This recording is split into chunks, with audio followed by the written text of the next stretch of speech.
before crossing the doors of this cursed manor and uncovering the most perverse secret of the Third Reich, I ask you for a simple gesture. If you think that history should never be forgotten, even these darkest chapters, subscribe to the channel. Click on the bell. It's your way of carrying the torch of memory. And tell me in the comments, where are you watching this video from tonight? From Paris? From Montreal? From Algiers? Or from Brussels? Knowing that we are united across the four corners of the world gives us the strength to tell the untellable. Get ready. What you're about to hear is not a war story like the others. It's the story of a theft, not the theft of a possession, but the theft of a life before it even begins. Title: This Baby Belongs to the Reich. Part 1. The Curse of Beauty. I created a monster. My name was Elsa. I was 19 years old in 1942. I lived in a small village in the north of France, under the grey shadow of the occupation.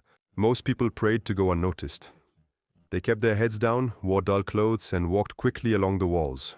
Invisibility was the only armor against the raids. But I could not be invisible. I bore on my face a curse that, in other times, would have been a blessing. I was blonde.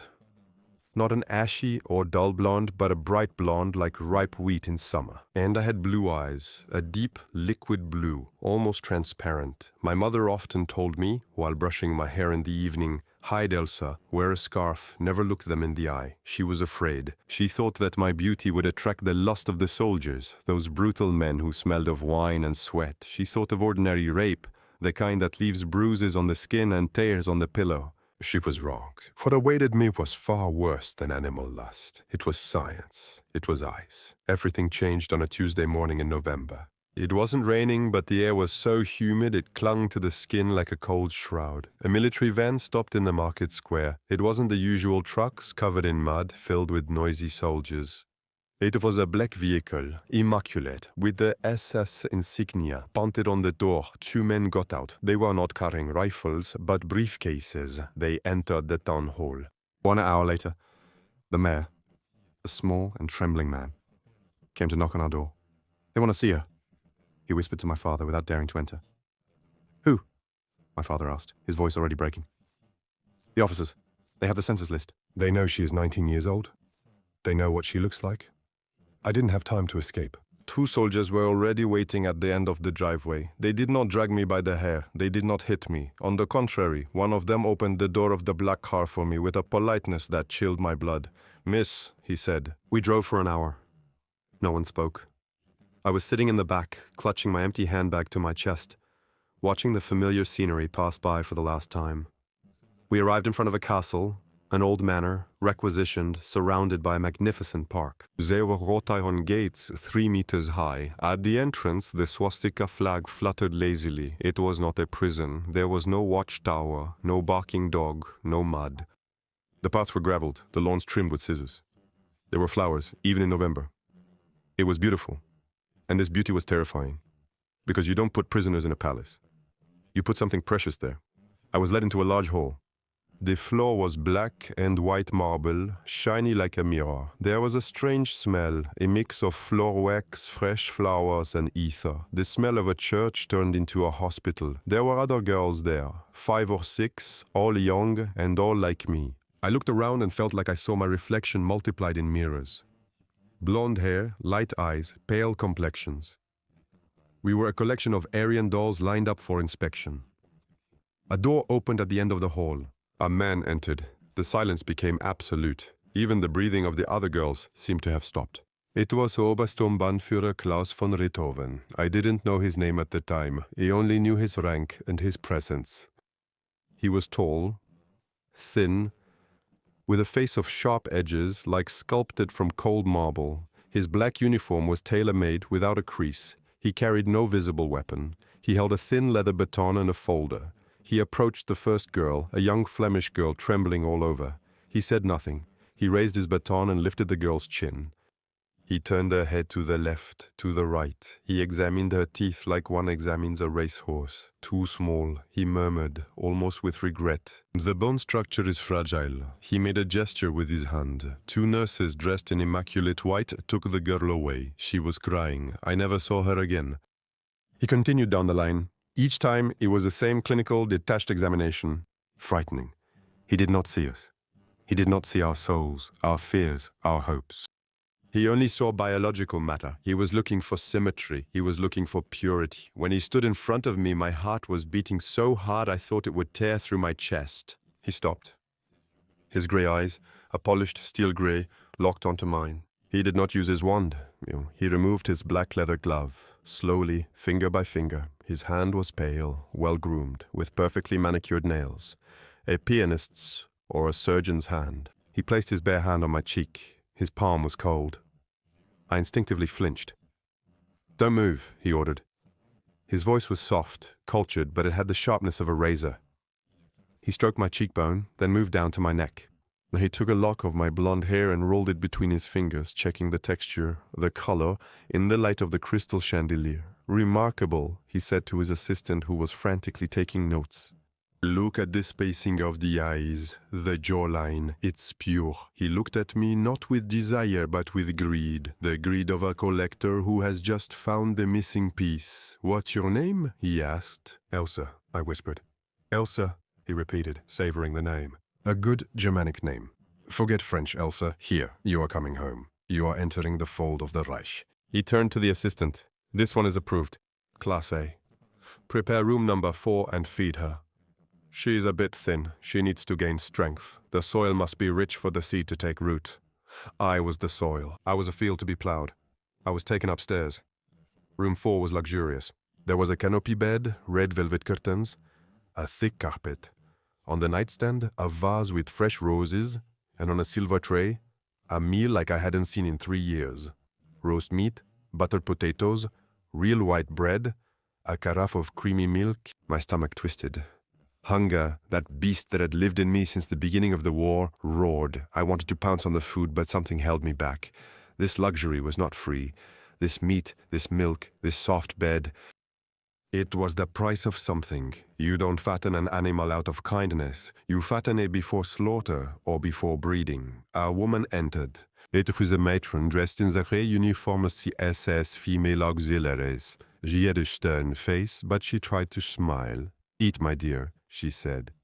"You must be beautiful for tonight." "For tonight?" I asked, my voice trembling. "What is going to happen tonight?" The matron smoothed the bedspread. "Tonight you will receive the greatest honor a woman can hope for.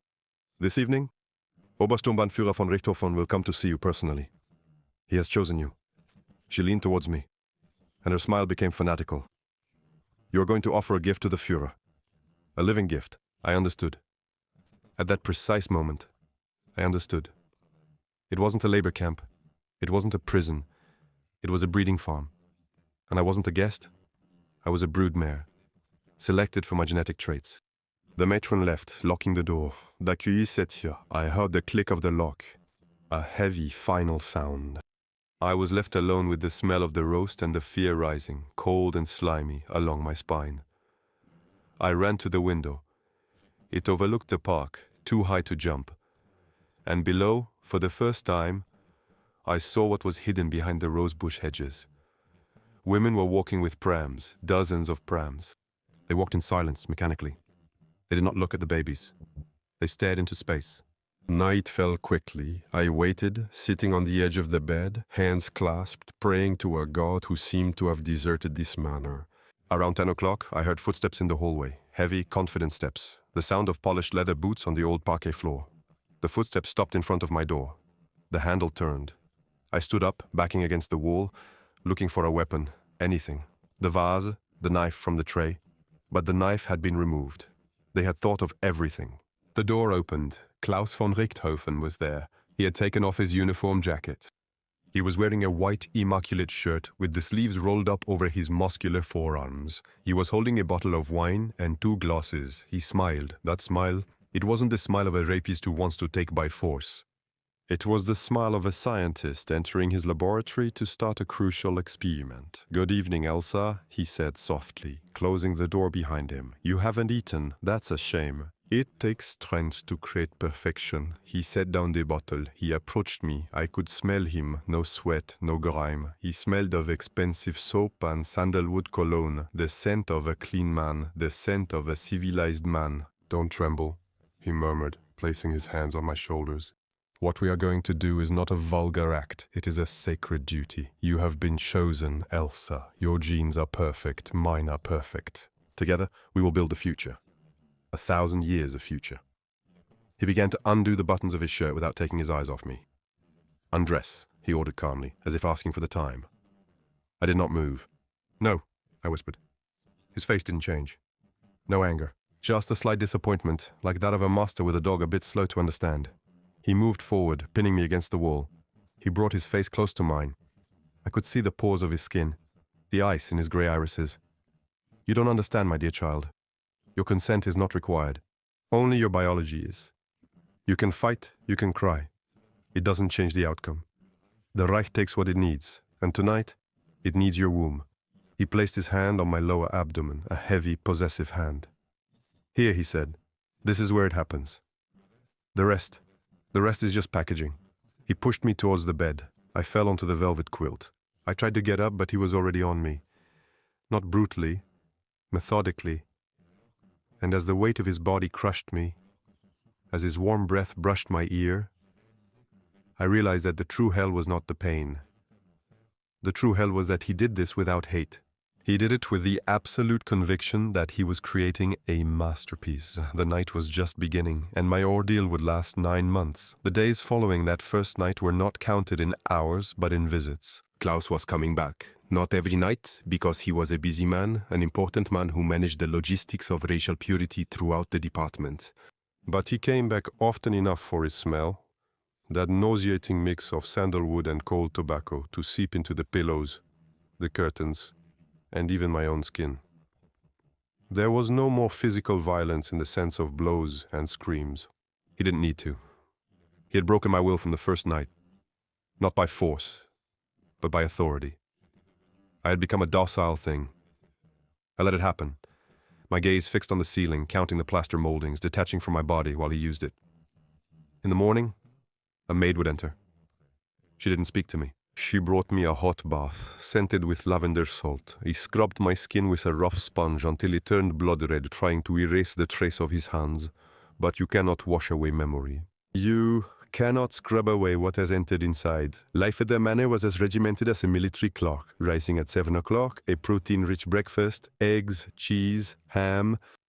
Then the mandatory walk in the park. It was there that I saw the others, the Führer's fiancés, as the matron called them with religious fervor. We were a dozen now. We walked 2 by 2 on the gravel paths, under the grey winter sky. We were forbidden to talk about our past. No nostalgia, said the matron, watching our steps. Sadness poisons the blood.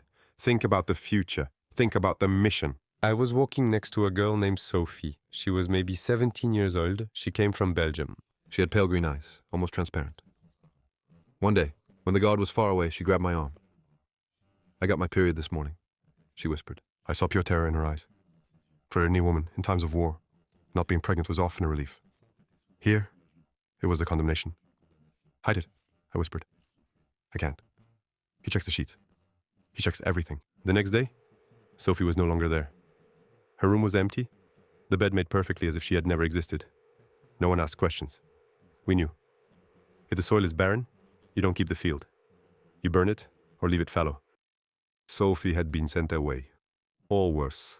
And we, the ones remaining, ate our beef stew with more appetite that noon, terrified of being next.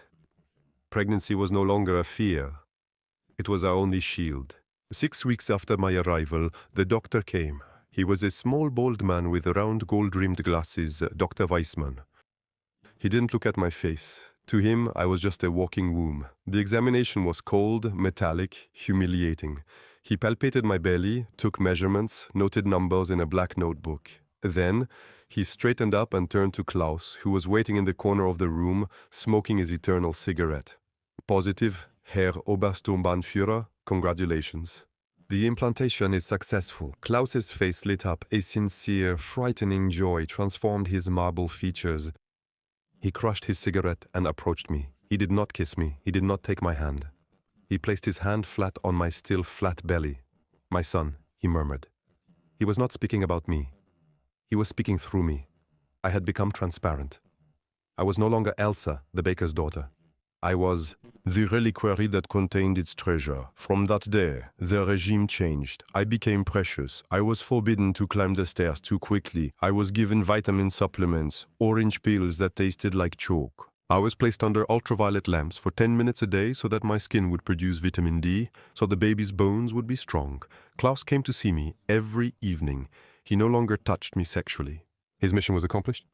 The seed was planted. Now, he came to monitor the growth. He would sit in the velvet armchair, a glass of cognac in hand, and talk to me. Or rather, he lectured me. "Do you know what you're carrying, Elsa?" he asked with that hypnotic voice. "You're not carrying an ordinary child. You're carrying the new man, the man who will not know fear, who will not know weakness. Your French blood, diluted by decadence, is being purified by mine." He would put records on the gramophone. Wagner, Beethoven, he turned up the volume very loud. He must hear German music, he said seriously. It builds character, even in utero. I sat with my hands on my knees, listening to the lyrical flights of the Valkyries, wondering if my child would be born with a desire to conquer the world or with fear in their belly. The worst part was the gifts. One day, he arrived with a small box. Inside, there was a silver brooch, a Germanic rune. "For the mother," he said, pinning it on my grey maternity dress. "Wear it with pride. You observe the cause more than any soldier at the front." I wanted to tear off that brooch. I wanted to spit in his face. But I said thank you, Klaus. I learned to say thank you to my tormentor. That's what survival demands. You smile, you say thank you, and you hide your hatred in a small, dark corner of your heart, hoping it doesn't poison the baby, because the baby was growing. In the 4th month, I felt it move. It was night. Klaus wasn't there. I was lying in the dark, listening to the wind whistling through the trees in the park. And suddenly, a bubble burst in my belly, a quiver, then a small, sharp, precise kick. I placed my hands on my taut skin. Another kick. I cried. I cried all the tears I had been holding back since November. Because until that moment, this baby was abstract. It was Klaus's project. It was a tumor imposed by the enemy. My salvation was life, an innocent life. It was my blood too, not just Klaus's. It was my eyes, perhaps, my mother's smile. A civil war broke out within me that night. How could I love something that had been planted by hatred? How could I protect a child whose father was a monster while wishing that father would die? I spoke to him for the first time in French. "You are not his," I whispered in the dark, my tears soaking my nightgown. "Do you hear me? You are not a soldier. You are my little one. You are mine." I didn't know I was lying. I did not know that in this manner, the pronoun mine did not exist for women like me. In the 7th month, the illusion of safety cracked. It was a spring afternoon. The weather was beautiful. The apple trees in the park were in bloom. A new girl had arrived the previous week, a Norwegian. She was 8 months pregnant.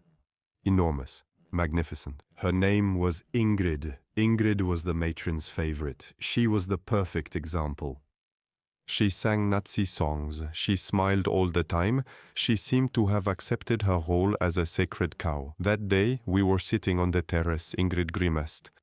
She put her hand on her belly. "It pulls," she said. Then she turned pale. A dark red stain spread on her white dress between her thighs. The matron screamed. The nurses ran. They took Ingrid away on a stretcher. We stayed there, petrified, looking at the blood stain on the white wicker chair. Ingrid did not return that evening, nor the next day. 3 days later, I dared to ask a maid what had happened. She looked left and right, then whispered, her eyes filled with fear. The baby was stillborn, the cord around the neck. "And Ingrid?" I asked. "Is she okay?" The maid shook her head. The officer was furious. He said she had an incompetent uterus, that she had wasted precious seed. They sent her east to a labor camp, not the kind where you eat stew, miss, the kind you don't come back from. I returned to my room. I sat on my luxurious bed. I looked at my enormous belly, deformed by the child's movements. I understood that this baby was not just my child. He was my hostage. As long as he was there, as long as he was alive and healthy, I was a princess in a palace. As soon as he came out, I would be nothing but an empty shell, a waste discarded after use. Klaus came in that evening. He was in a good mood. The war was going badly in the east. Stalingrad was a disaster, but here, in the heart of France, he was winning. He placed his ear on my belly. He is strong, he said, feeling a kick that moved his cheek. Soon, Elsa. Soon we will see his face. He straightened up and looked at me with that icy gleam. I have already prepared his papers. He will be called Siegfried. Siegfried, a warrior's name. A legendary name. And me? Did I dare to ask? My voice was just a whisper. What will happen to me afterward? Klaus smiled with that paternal smile that made me want to scream. He stroked my blonde hair. You? But you have fulfilled your function, my dear. The Reich is grateful. We will see if you are fit for a second one. Otherwise, he didn't finish his sentence.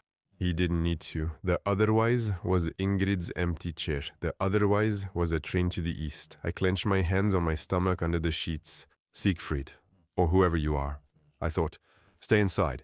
Do not come out. Ever. But nature is relentless, and time was inevitably moving towards the end, towards the moment when the incubator would have to open. The end came on a stormy night, the 14th of August, 1943, as if the sky itself was protesting against what was about to be born. The first contraction bent me in half as I was brushing my hair. It wasn't a gradual pain. It was a violent, immediate tear. I dropped my brush. It slammed on the floor.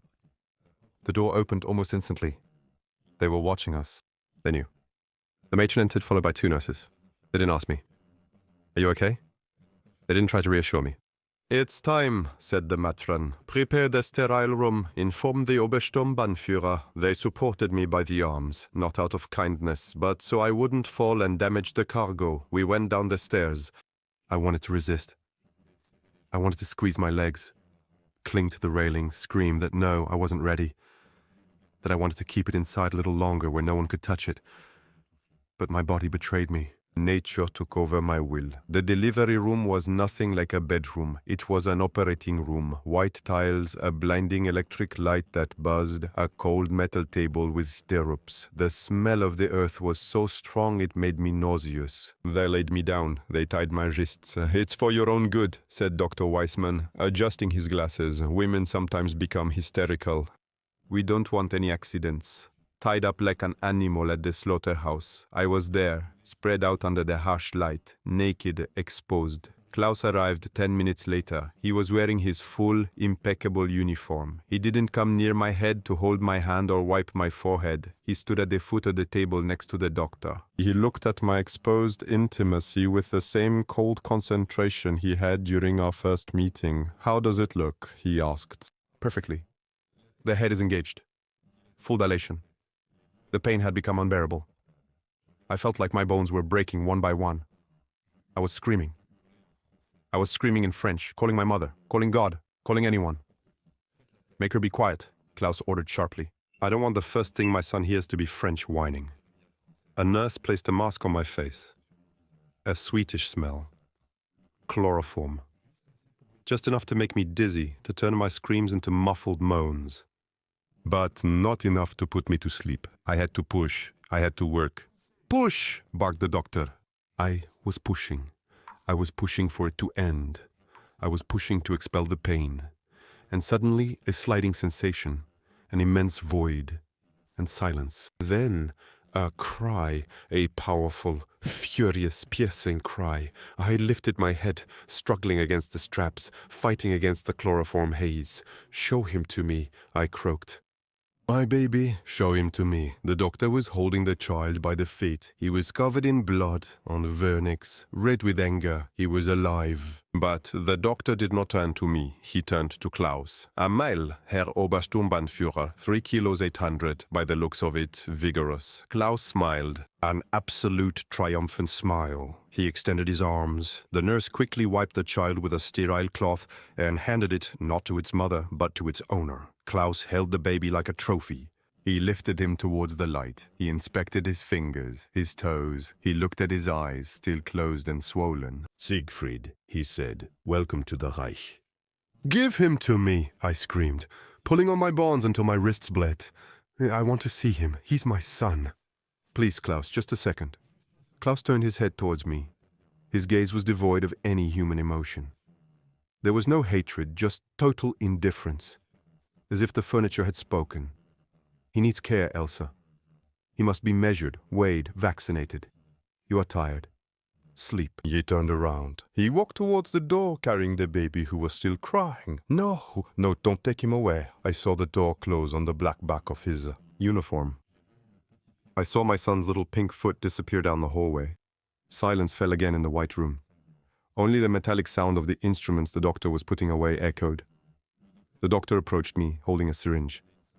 It's over, number 412. The extraction is a success. He pricked my arm. Darkness engulfed me. The last thing I remember is the emptiness in my stomach. An emptiness more painful than any wound. He had emptied me. They had taken the pearl and thrown away the oyster. When I woke up, I was back in my luxurious room, but something had changed. The flowers had disappeared. The milk jug had disappeared. The velvet curtains were drawn, letting in a grey and sad light. I touched my belly. It was soft, flabby, painful. I got up, staggering, almost falling with each step. I opened the door. It was not locked. That was the first sign. You don't lock the door of an empty room. I went out into the hallway, ran to the nursery. That room at the end of the hallway we were forbidden to approach. I heard crying, dozens of cries. I pushed the glass door. The room was immense, white, filled with cradles lined up like graves in a military cemetery. There were Nazi flags on the wall, and above each cradle, a cardboard card. I ran through the aisles frantically searching, not a name, just numbers and dates. August 14th, 1943. I found him. He was there, in a metal cradle, swaddled so tightly he couldn't move. He was sleeping. He had a little blonde fuzz on his head. He looked like Klaus, but he had my mouth. I reached out to touch him, to feel his warmth, to prove to myself he was real. Forbidden. A hand grabbed my shoulder, roughly. It was the matron. She no longer had her sweet smile. Her face was hard, cruel. You do not touch the wards of the state. It's my son. I cried. He is no longer your son. You signed the papers upon your arrival. You gave up your rights. This child belongs to Germany. She pushed me back, making me stumble. And you, she spat with contempt. You have nothing more to do here. The hostel made it clear to you. The production is over. You have 1 hour to gather your things. What? But I just gave birth. I'm still bleeding. 1 hour, Elsa. The truck is waiting for you in the courtyard. Not the black limousine, the transport truck. You're going back where you came from, or maybe somewhere else. This is no longer our concern. She slammed the door in my face. Through the window, I saw my son open his eyes. He cried. He was calling for his mother. And I, on the other side of the glass, was banging on the glass. Powerless. Broken. I had just understood the true nature of the milk kiss born. He didn't want a mother. He only wanted breeders. I had given life. And in return, he was giving me social death. I went back to my room. I took my old dress, the one I wore when I arrived. It hung loosely on my deformed body. I put on my worn-out shoes. I took nothing else. Not the silver brooch. I left it on the nightstand like an insult. I went down to the hall. Klaus was there. He was talking with another officer. He was drinking coffee. He saw me coming down the stairs, pale, ghostly, holding onto the walls to avoid falling. He looked at me for a second. Just a second.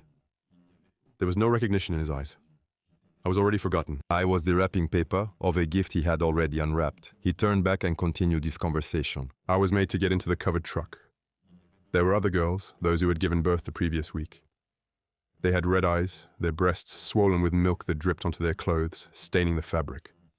The useless milk. The milk of pain. The engine started. The truck passed through the large wrought iron gates.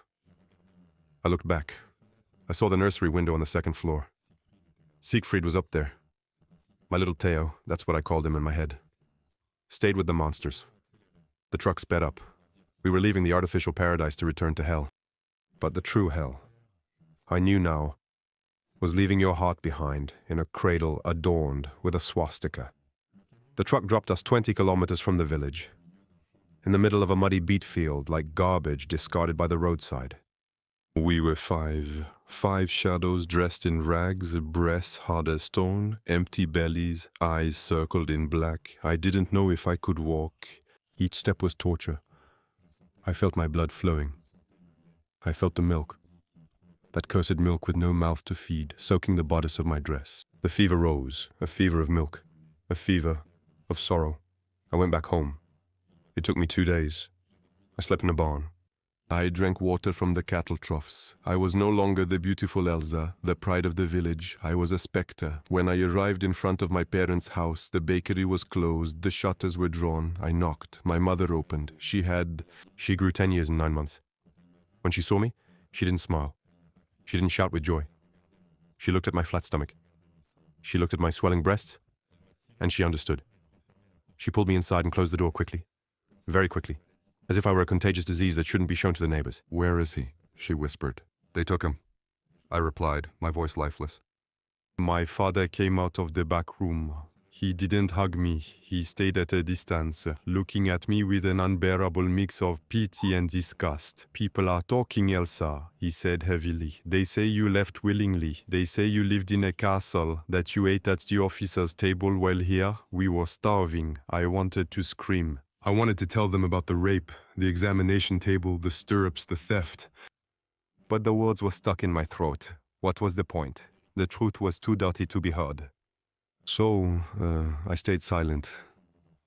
I went up to my childhood room. The trousseau I had embroidered before the war was there. I lay down and waited for the fever to pass. Months went by. I lived in seclusion. I only went out at night. The village hated me. I felt it through the walls. When I passed by the window, I saw the looks. They didn't say, poor Elsa.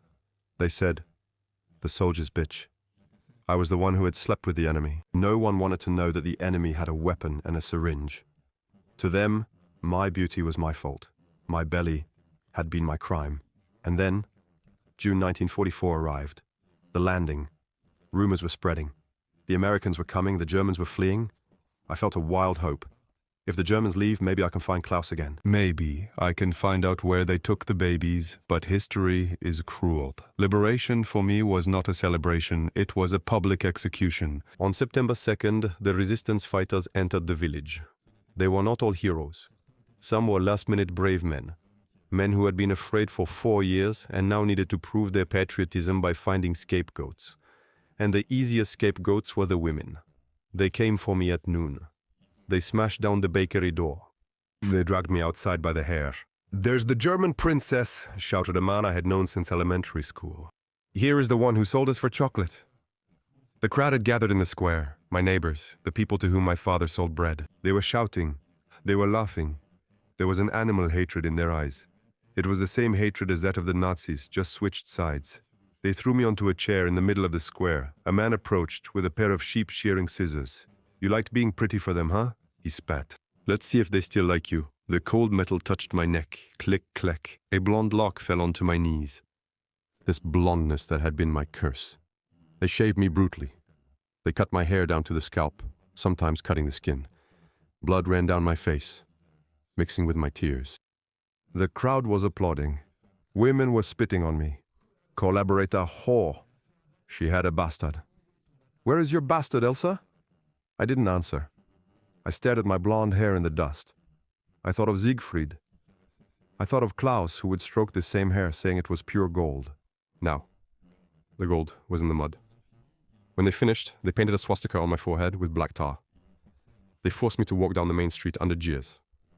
I walked with a bare head, a soiled face, a shattered heart. I was not ashamed. No. Shame is when you have done something wrong. I had just survived, but I was hurting. I was hurting for humanity.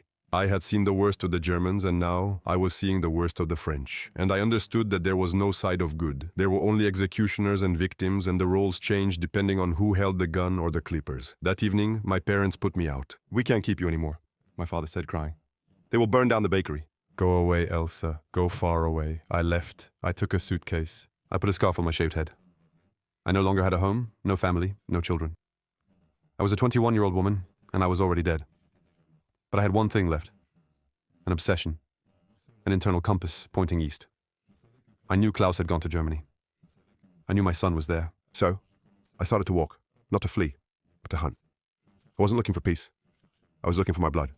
And I made myself a promise. There, on the deserted road, under the cold September moon, I would go through hell a third time if necessary. I will find the manor. I will find the nursery. I walked towards ruined Germany. A shorn, broken sea, walking towards the heart of the beast to reclaim what had been stolen. The Germany of 1945 was not a country. It was an open-air cemetery. I walked through the ruins of Berlin, Munich, Frankfurt. I slept in bombed train stations, surrounded by millions of displaced people who, like me, were searching for a ghost. I didn't speak German, but I had learned one word, just one that.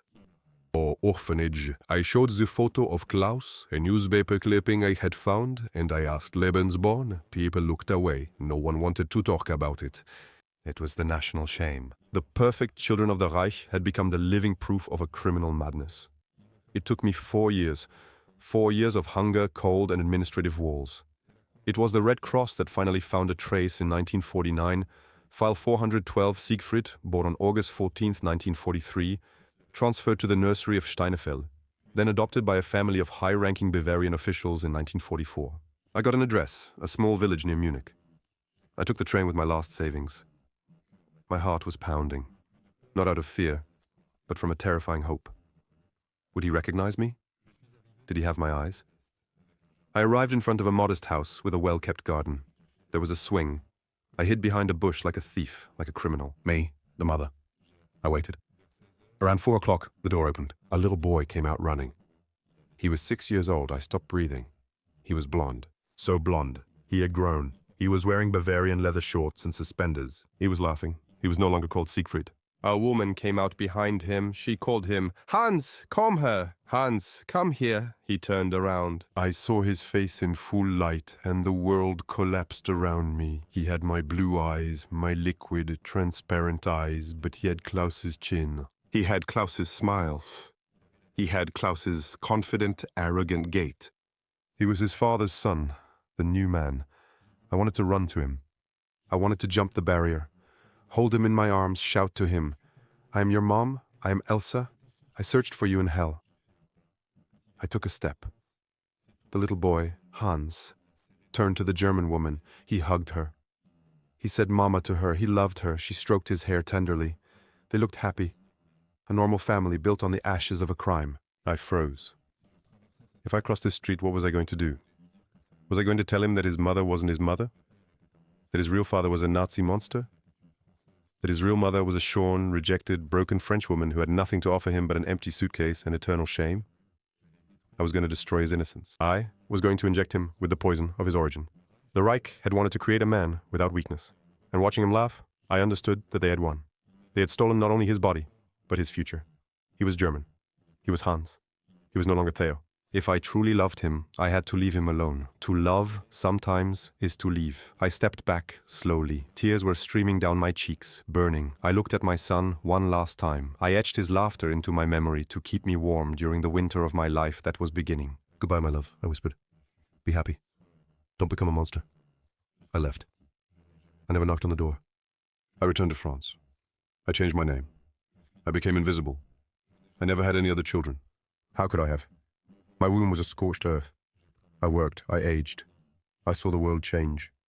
Sometimes I looked for his face in the German newspapers. I never found it. I hope he had a good life. I hope he loved. Today, I am 98 years old. I live in a retirement home in Lyon. The nurses say that I am a nice old lady. A bit sad. They do not know. They do not know that every night I return to room 4. I smell the scent of sandalwood. I feel the emptiness in my guts. Klaus died in Argentina in the 1970s, unpunished. Hans must be an old man now, if he is still alive.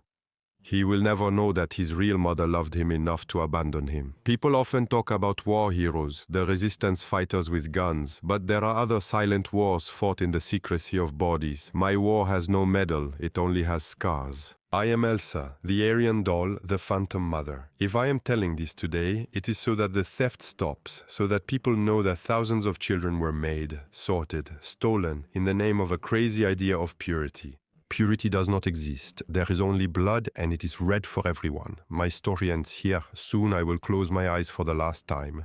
And I hope with all my heart that in the other world, Siegfried will wait for me. Not the Siegfried of the Reich, but my Theo. And finally, I could hold him in my arms. This was Elsa's story. If you felt the cold of her solitude, if you understood her sacrifice, do not leave without leaving a trace. Oblivion is the true victory of the executioners. Write the word maman in the comments for Elsa, for all those whose children were stolen, to say that motherhood is stronger than barbarity. Subscribe to Guerre Secrète Interdit, activate the bell. Other voices are waiting in the shadows to be heard. We will not let them be silenced. Thank you for listening.